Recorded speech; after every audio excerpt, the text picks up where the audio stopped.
Tired of your Redmi Note 13 dying before dinner? Time to boost that battery life.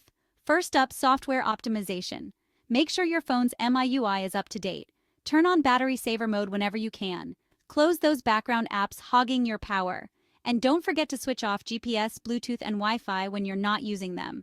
Next, dim your screen brightness and switch to dark mode.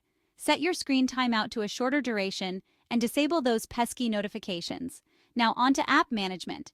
Identify apps that are battery hungry and uninstall the ones you don't need. Always keep your apps updated, clear cache, and disable background activity for non-essential apps.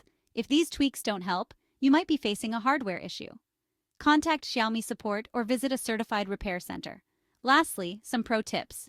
Calibrate your battery, avoid extreme temperatures, use a high-quality charger, and don't let your battery drain completely. Still having trouble? Consider a factory reset, but remember to back up your data first. Follow these steps and enjoy a longer-lasting Redmi Note 13.